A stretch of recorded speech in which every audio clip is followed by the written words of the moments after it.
सतीश और विवेक एक ही क्लास में पढ़ते थे और उनमें बहुत गहरी दोस्ती थी। विवेक एक अमीर खानदान से था, जबकि सतीश का परिवार मुश्किल से उसे पढ़ा पा रहा था।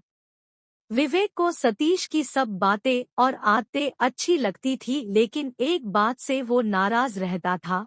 विवेक के साथ सतीश कई बार उसके घर गया था, लेकिन सतीश उसे अपने घर ले जाने की बात को अनदेखा कर देता। एक दिन विवेक ने उसे दोस्ती का वास्ता दिया और अपनी कसम भी दिला दी, तो सतीश ना नहीं कर पाया और विवेक को अपने घर ले गया।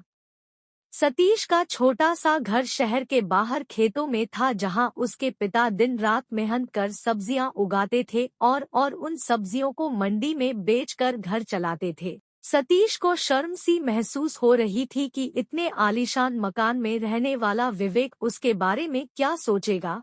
कुछ घंटे वहां रहकर विवेक लौट गया।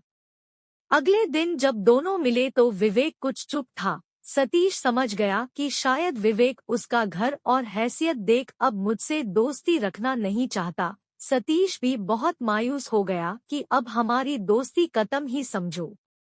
कुछ देर ऐसे ही दोनों चुपचाप बैठे रहे। आखिर चुप्पी तोड़ते हुए सतीश ने कहा, विवेक, इसीलिए मैं तुझे अपने घर नहीं ले जाना चाहता था। तू कहाँ और मैं कहाँ।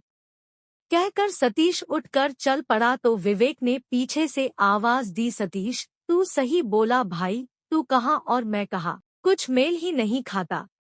मेरे घर में एयर कंडीशन है तो तेरे घर सारे जहां की खुली हवा। मैं घर की एक ही छत ताकता हूँ और तू खुले आसमान के टिम टिम करते तारे। मेरे घर के बाहर एक गार्डन है और तेरे घर के आसपास हरे भरे खेत। हम खाना खरीद कर खाते हैं और तुम सब अपना खाना खुद पैदा करते हो। हमारी रक्षा के लिए चौकीदार खड़ा रहता है और तुम्हारी रक्षा सारे गांव के लोग और दोस्त करते हैं। सच में भाई, मुझे आज एहसास हुआ कि हम असलियत में कितने गरीब हैं। इतना कहकर विवेक की आंखों में आंसू आ गए, जिन्हें आगे बढ़कर सतीश ने पोंछा और एक दूसरे को गले लगा लिया। आपको हमारी वीडियो अच्छी लगी है तो वीडियो को लाइक, शेयर और सब्सक्राइब करो प्लीज, और कमेंट में बताएं आपका दोस्त कैसे है।